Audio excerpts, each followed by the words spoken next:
Sur le plateau de Canal Matin Chouchou, nous allons nous rendre à Yaoundé. Et à Yaoundé, avec un super costume, belle cravate couleur bleue, on appelle ça en bleu, super sympathique.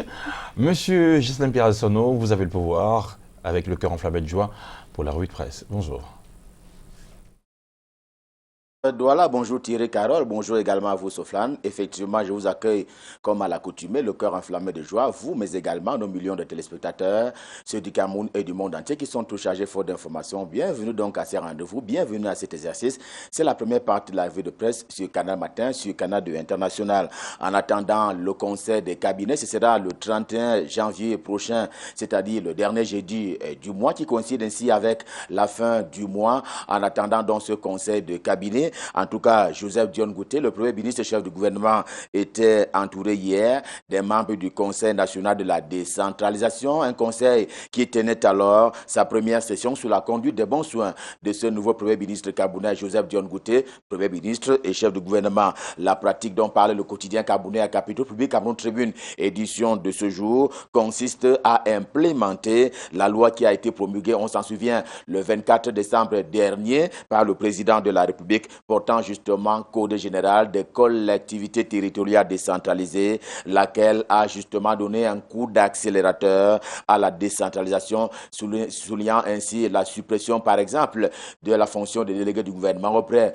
de la communauté urbaine, en tout cas des certaines communautés urbaines, une dizaine au total au Cameroun. Jusque-là, voilà donc ce dont parle Cameroun Tribune à une principale ce matin. Et d'ailleurs, dans cette perspective, l'on sait que le Cameroun tient le 9 février prochain un double scrutin législatif et municipal. Dans cette perspective, Cameroun Tribune ce matin campe justement sur cette élection-là et il indique qu'une bonne fourchette des dirigeants, notamment des organisations internationales à caractère mondial et même sous-régional, et bien que ces représentants-là étaient en audience auprès du Premier ministre chef du gouvernement, Joseph Dion Ngouté. Il en est ainsi du représentant spécial du secrétaire général de l'ONU, l'Organisation des Nations Unies, qui a donc été reçu en audience au niveau de l'immeuble étoile par le Premier ministre, c'est-à-dire le patron de lieu, Joseph Dion Ngouté. Et pour une fois, Cameroun Tribune s'est d'ailleurs trompé de date, puisque nous sommes le 22 janvier et non pas le 22 février, comme cela semble être indiqué dans le quotidien à Capitole Public ce matin, parlant justement du 21 janvier, date à laquelle le Premier ministre a donc reçu en audience ces personnalités à caractère international et sous-régional. Et justement parce que le mois de février prochain va marquer au Cameroun le double scrutin, sera donc marqué par le double scrutin du 9 février prochain, l'occasion pour les Camerounais de désigner qui seront leurs conseillers municipaux pour les 5 prochaines années, qui seront également leurs élus de la nation pour parler des députés. Eh bien, cela n'est pas si clair aux yeux du journal Première Heure dans sa livraison de ce jour. Et en Première Heure, il y a comme un paradoxe qui est relevé par le journal. Et ce paradoxe-là a trait à ces cris on ne peut plus retentissants en provenance d'une partie de l'opposition politique au Cameroun qui en appelle à l'équité dans le processus électoral. Cette partie juge justement inégalitaire le processus électoral en l'état actuel des choses, dont les règles manifestement et selon cette opposition-là ne sont pas à la faveur de tous. Manifestement, ces règles-là sont en faveur du parti politique au pouvoir au Cameroun, c'est-à-dire le Rassemblement démocratique du peuple camerounais, analyse justement, Première Heure, dans sa livraison de ce jour. Ce n'est pas cela la préoccupation du journal de Steve Njor. Steve Njor et son journal Sa Presse qui sont également présents ce matin sur la place, et le journal qui est dans l'esprit de la pré-campagne électorale, notamment dans le département d'une des régions de l'Ouest du Cameroun. Et là-bas, un appel à l'union a été lancé pour un vote à 100% le moment venu en faveur justement des candidats du RDPC, souligne Sa Presse édition de ce jour. C'est d'ailleurs ce qui se dégage de cette causerie familiale qui s'est tenue à Banganté, le chef-lieu de ce département, le département d'une des régions de l'Ouest du Cameroun, autour de Célestine Ketcha Cortez, présidente locale de cette formation politique en termes de section, par ailleurs ministre en charge de l'habitat et du développement urbain. Info Matin de 9h est également en kiosque ce jour. jour. Il renvoie aussi un écho du même acabit en provenance cette fois-là de Douala, la capitale économique du Cameroun. Douala étant dans le département du Fourie, région du littoral, où Laurent Esso, le garde des Sceaux et patron politique régional du RDPC, justement mobilise et remobilise les troupes. L'homme sait qu'il y a là-bas des militants aux deux visages, diurnes mais aussi nocturnes. Repère de fait Richard Touna Ombe est également en kiosque ce matin et aux avant-postes, il joue et il s'essaye à un exercice pas tout à fait dangereux, mais c'est tout comme pour lancer l'ouverture d'une éventuelle succession à la tête de la chambre basse du Parlement camerounais. J'ai nommé l'Assemblée nationale. Il voit donc en Théophile Baoro un potentiel remplaçant de Kava Yege Djibril au terme du vote du 9 février prochain, date à laquelle, à titre de rappel, les Camerounais sont appelés aux urnes. Question de désigner leurs représentants au niveau des conseils municipaux, mais également au niveau de l'Assemblée nationale, et une élection qui va se dérouler selon le quotidien. Le quotidien également en kiosque ce matin dans de bonnes conditions sécuritaires. Rien à faire. Les autorités administratives, sous la bannière bien entendu de leur patron pour la Tanganji en charge de l'administration territoriale, ainsi que les forces de défense, sont donc sur le qui-vive. Le MINAT a fait le nécessaire. Question d'assurer et de réassurer à la fois les électeurs et les candidats à l'occasion de cette compétition politique. Apprend-on du quotidien, le quotidien. Et s'agissant justement de la sécurité des hommes et des biens, c'est sur ces entrefaits que le journal de Le Procovis du Joe, j'ai nommé le quotidien L'Épervier, a choisi de faire un peu le point, oui, le point sur l'établissement de cette pièce on ne peut plus précieuse, à savoir le passeport. Le quotidien édition de ce jour s'engouffre dans ce dossier-là.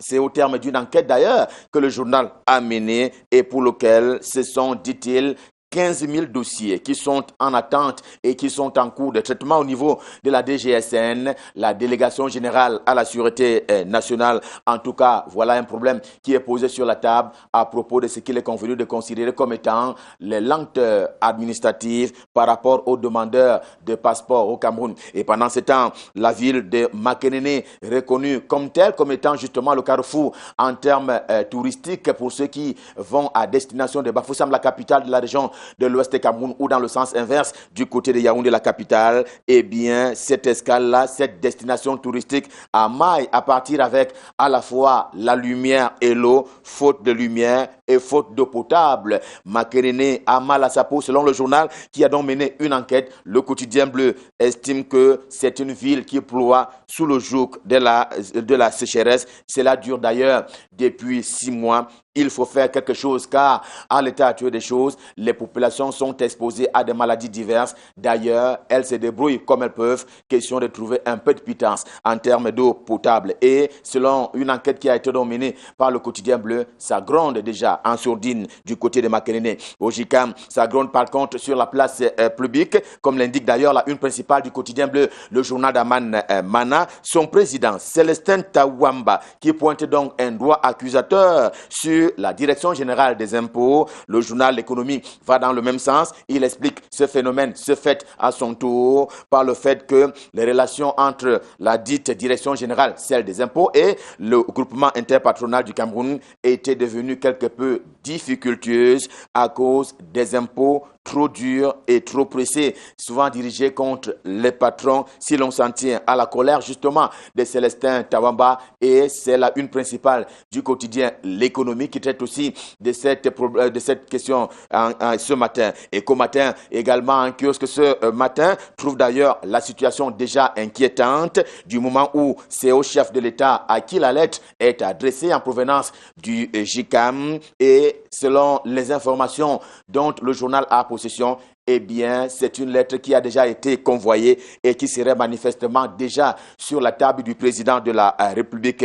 Et justement parce que les patrons, pas adorés, mais dorés, qui demandent simplement le remplacement sans délai de Mopa Fatouan, qui est donc le directeur général des impôts à l'état actuel des choses. Grave, semble donc souligner Éco Matin ce matin. Lui aussi fut un grand argentier camerounais, j'ai nommé Je parle justement de cet homme Mbia Ngene, qui fait d'ailleurs la une principale de l'hebdomadaire Issingan en kiosque ce jour. L'ancien TPG, trésorier payeur général de Yaoundé, la cité capitale camerounaise, qui a donc des ennuis judiciaires, sauf qu'il y a lueur d'espoir dans l'entendement du journal Issingan, selon qui l'audience de demain, c'est-à-dire 23 janvier 2020, sera on ne peut plus décisive. Ça casse ou ça passe pour lui, pour Mbia Ngene, c'est-à-dire pour lui, mais également pour ses co-accusés. Prison à vie ou simplement remise en liberté dans l'espoir justement du paiement en termes du corps du délit. Et dans le même principe et dans le même pipe,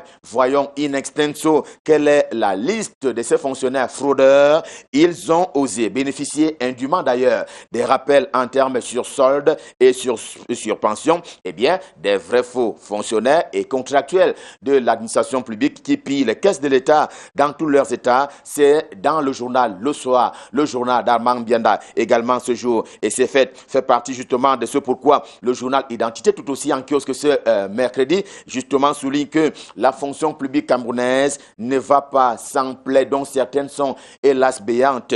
Il y a déjà cette corruption dont parlait justement le journal Le Soir à propos de cette liste qui a été rendue publique. Et à cela, il faut désormais ajouter les lenteurs administratives au niveau de la fonction publique et de la réforme administrative, ainsi que les services déconcentrés de ce département ministériel. Et tout cela plombe bien entendu le rendement de la fonction publique au Cameroun et ce qui est attendu comme rendement de l'administration publique en général. À moins de compter sur la témérité de chaque chef de département ministériel, à l'instar justement de Jules Doré Ndongo au ministère de la Forêt et de la Faune. Vous le voyez à une principale journal, La Nation, dans sa livraison de ce matin, La Nation qui s'ouvre à ce chef de département ministériel en ces termes: le meilleur est à venir. Éléments de preuve qui ont été retenus par le journal, qui sont d'ailleurs contenus, dit-il, dans la feuille de route pour l'exercice budgétaire 2020 et une feuille de route qui a été parcourue minutieusement par le journal La Nation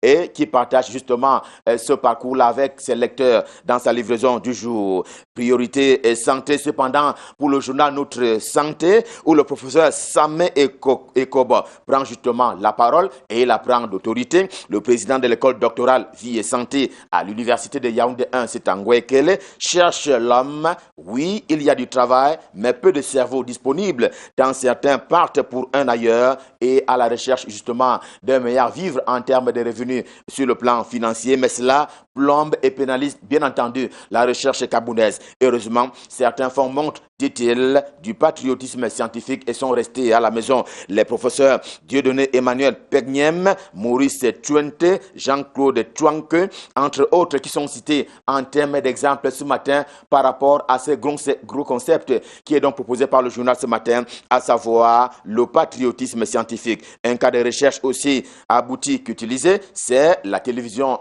numérique, cette fois-là made in China. C'est ce qui intéresse d'ailleurs Diapason, le journal de François Mboké ce mercredi. Eh bien, la télé pour 10 000 villages camerounais.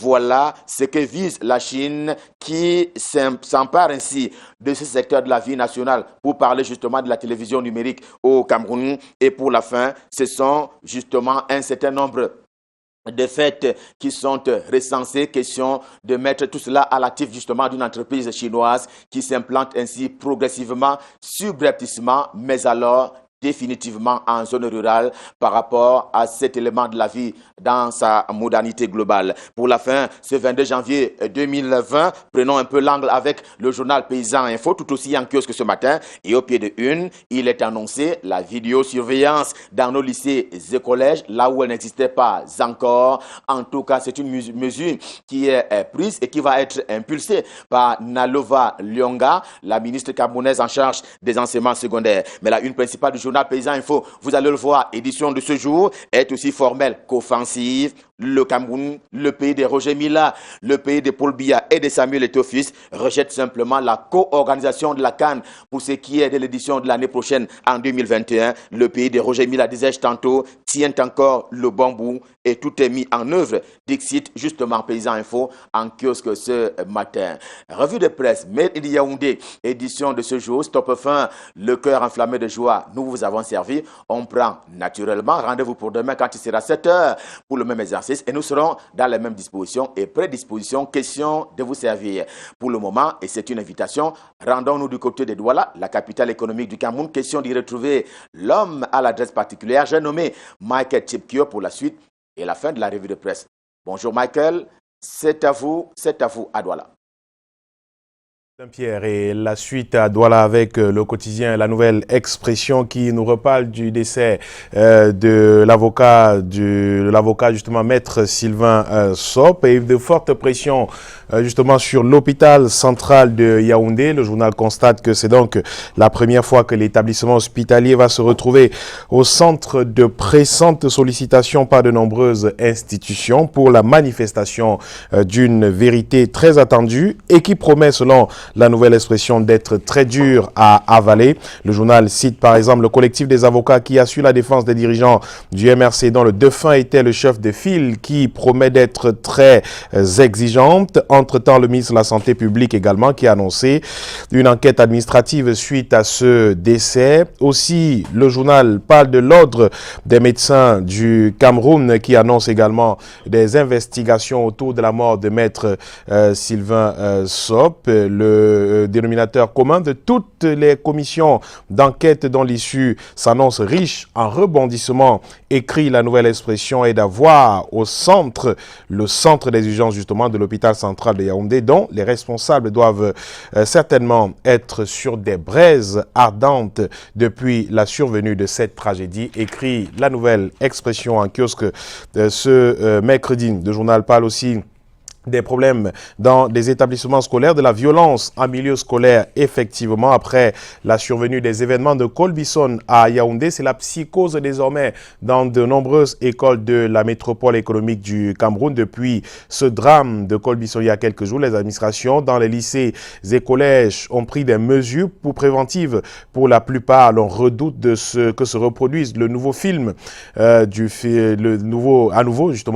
film du 14 janvier 2020. L'inquiétude a également gagné de nombreux enseignants qui exercent leur profession avec beaucoup de peur désormais et d'appréhension à cause de cette insécurité qui plane dans les milieux scolaires. Le journal donne la parole à des pédopsychologues, à des syndicalistes également qui s'expriment sur la question et donnent d'ailleurs leurs propositions pour annihiler le phénomène de violence en milieu scolaire. Le quotidien Le Messager également en kiosque ce jour. Le Messager nous parle également de scolarisation. Reste à l'école pour nous parler des pages noires du livre unique au Cameroun. Salué et célébré il y a 2 ans pratiquement, l'accessibilité à moindre coût du manuel scolaire sur toute l'étendue du territoire national reste donc une gageure dans notre pays. Un dossier du journal Le Messager qui constate effectivement que le 23 novembre 2017, Philémon Yan, alors Premier ministre, a signé une circulaire et 2 décrets portant notamment réforme de la gestion des manuels scolaires et matériel didactique au Cameroun. La circulaire du chef du gouvernement mettait donc fin à la multiplicité des manuels scolaires dans notre pays. Mais plusieurs années après, où en est-on? Effectivement, l'adoption de la politique du livre unique par le chef du gouvernement de l'époque, suivi de sa mise en application à partir de 2018, a été saluée par toute la communauté éducative, y compris les éditeurs de livres. Mais les parents traînent encore le pas à acheter les livres à leurs enfants. Dans les librairies, le manuel scolaire cherche désespérément preneur toujours. La disponibilité dans les rayons à moindre coût tranche malheureusement avec l'engouement des parents qui traînent encore le pas, constate le quotidien Le Messager qui consacre un dossier de 2 pages à cette affaire du livre unique dans notre pays. Le journal publie également une interview réalisée avec le 3e vice-président du mouvement pour la renaissance du Cameroun, maître Emmanuel Sim. Pour lui, le gouvernement se ment à lui-même au sujet de l'organisation du double scrutin du 9 février 2020. L'avocat au barreau du Cameroun, par ailleurs troisième vice-président du MRC, se prononce sur la mort précoce de son confrère Maître Sylvain Sop, dit ce qu'il pense également de l'enquête judiciaire qui a été ouverte à cet effet et rappelle également pourquoi Maurice Kamto est en tournée en Occident et réaffirme la position du MRC par rapport aux élections législatives et municipales du 9 février prochain. Les raisons et donc cet entretien à retrouver en page 4 du quotidien Le Messager en kiosque aujourd'hui. De la politique encore à la une de l'Œil du Sahel, également en kiosque ce jour. Mais avant de parler de politique, le journal qui évoque justement la réforme à l'agence de régulation des télécommunications, le journal de Guiba Gatama qui nous apprend que l'on s'achemine vers la création d'une agence de régulation des postes et télécommunications.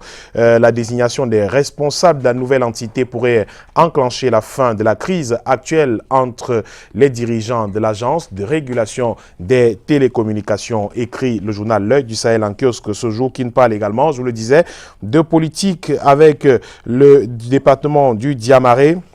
Dans le Diamaré, effectivement, où le PADEC jette un de ses candidats aux élections législatives en cellule. L'argent des cautions serait donc au centre de la discorde entre les responsables du PADEC et ce candidat qui a donc été jeté en cellule. Le journal qui parle aussi de financement des formations politiques au Cameroun avec plus de 5 partis politiques de cette partie du pays qui ont reçu de l'État une manne de près de 2 milliards de francs CFA répartis aux partis du Grand Nord en 17 ans. L'UNDP, le MDR, l'ANDP, le FSNC, l'ADD, mais qu'ont fait justement ces partis politiques de cet argent? Saïdou Maïdadi, secrétaire national à la communication de l'UNDP par exemple, dit que cet argent est géré dans la plus grande transparence. Issa Chirouma Bakari, président du FSNC, nous apprend également que l'argent de financement des partis politiques a été emporté par l'ex-trésorier de son parti aujourd'hui en cabale.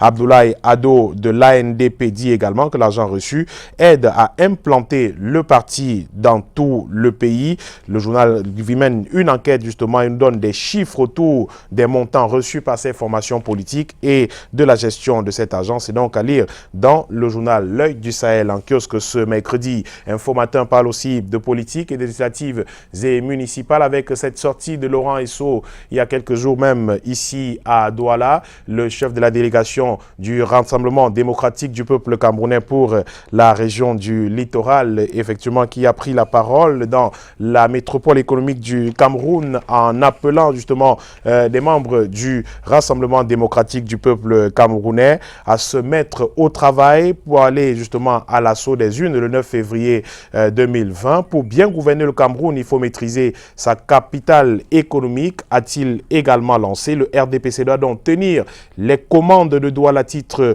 le journal de Dieudonné Vincent-Jou. Et pour le président de la commission régionale de campagne du parti au pouvoir pour le littoral, la métropole économique est un enjeu majeur de la politique au Cameroun, d'où son avertissement sans frais aux spécialistes, a-t-il dit, du double langage. Le ministère des Finances qui met fin au magouille, effectivement, au sujet des indemnités de logement. Lui, Paul Motase, vient de prendre une série de mesures visant à confondre les agents qui, bien que logés par l'État, perçoivent indûment des indemnités de logement. C'est donc à retrouver en page 4 du quotidien Info Matin en kiosque aujourd'hui. Et la tribune du littoral nous parle de politique encore à sa une, de leadership politique dans la région du littoral. Le journal présente un homme, l'actuel ministre des Transports, Jean-Ernest Massénangal Bibeye, comme le patron en devenir du Rassemblement démocratique du peuple camerounais dans la région du littoral, venu sur la scène politique sur la pointe des pieds dans l'ombre de Laurent Esso. Jean-Ernest Massénangal Bibeye, jusqu'ici connu comme un flamboyant manager dans le secteur privé, écrit la tribune du littoral, a patiemment tissé sa toile au sein du parti de la Flamme Ardente. Le docile Visi d'hier est devenu si ombrageux à telle enseigne que, bousculant les habitudes du Landerneau, il apparaît pratiquement aux yeux de la masse comme le désormais patron politique de la région du littoral. Et si ce n'est le cas aujourd'hui, prévient la tribune du littoral, ce sera bien le cas demain avec un Laurent Esso qui prend de l'âge et qui pourra bien sûr prendre sa retraite politique. Nul doute que Ngalé Bibeye sera donc l'homme du RDPC dans le littoral, conclut le journal La Tribune du littoral, et qui parle aussi des élections législatives et même municipales littoral à Yabassi, la mairie de Yabassi précisément, avec les 9 engagements de Jean-Jacques Njok Miseke, le candidat du PCRN, dit ce qu'il fera en tant que maire. Il dénonce en creux les bilans successifs de ses adversaires politiques qui n'ont rien fait jusqu'ici pour sortir cette commune de la pauvreté ambiante. 9 engagements justement pour changer Yabassi en 5 ans. C'est à retrouver dans le journal La Tribune du littoral en kiosque ce jour. On termine avec l'équation. L'équation également en kiosque aujourd'hui, le journal L'équation qui parle de perspectives et prospectives justement pour l'année 2020 au ministère des Transports. Au ministère des Transports justement, avec la cérémonie de vœux il y a quelques jours au ministère des Transports, le patron des lieux, Jean-Ernest Massénagal-Bibé, qui est revenu sur les engagements de ce ministère pour le transport dans notre pays, que ce soit ferroviaire, maritime et bien d'autres. Les engagements qui ont été pris justement sont contenus dans le journal L'équation en kiosque ce jour, qui nous parle aussi des élections à venir dans la région de l'ouest du Cameroun, avec l'honorable maître Fotso Faustine qui mobilise les troupes dans la région de l'ouest Cameroun pour le double scrutin à venir. Et c'est avec le journal L'équation que nous terminons cette revue de presse. Merci beaucoup, Michael, pour cet exercice. Merci. À demain, jeudi, pour la 4e de la semaine. Ça sera avec le même plaisir. Quelqu'un qui adore le jeudi, hein, c'est Michael. Parce que quand il voit jeudi, ensuite vendredi, c'est terminé pour lui. Voilà, merci beaucoup, monsieur. Merci, madame. Revue de presse. Hein. On vous souhaite de passer une excellente journée. Et donc, demain, dès 7 h, vous serez encore là, en compagnie de monsieur Ghislain Pierre-Essonneau, pour une autre revue de presse. À suivre dans le cadre de cette production, le regard sur l'actu de monsieur Patrick Christian Lobo, qui s'intéresse au double scrutin du 9 février prochain au Cameroun. Apparemment, il n'y a pas véritablement d'effervescence pour lui autour de ces élections. On attend de voir si, après le lancement de la campagne, eh bien, les choses se préciseront ou pas. Oui, Michael? Oui, peut-être un petit correctif. Ouais. Le quotidien La Nouvelle Expression qui annonçait justement que Maître Sop est décédé à l'hôpital central Yaoundé. Non, c'est au centre des urgences de Yaoundé. Je crois qu'il faut apporter la correction pour ceux de nos téléspectateurs qui nous regardaient ce matin. C'est bien le centre des urgences, différent de l'hôpital central de Yaoundé. Voilà. Merci beaucoup, mon très cher. Et merci à vous également. Il est important quand même de revenir sur l'actualité. Hein. Ouais, merci absolument. pour ce travail impeccable. Allez, nous allons sur ce nous rendre du côté de Yaoundé où là-bas nous avons notre amie Christy Flore qui est enseignante à Yaoundé. Elle a un peu ce matin. Eh bien, Christy Flore, joyeux anniversaire à vous. Et aussi à Romain Farel Ngapa qui a 1 an de plus ce matin. Romain Farel Ngapa, toujours à Yaoundé. Joyeux anniversaire à vous, mon très cher. Allez, place à la page pub. Avec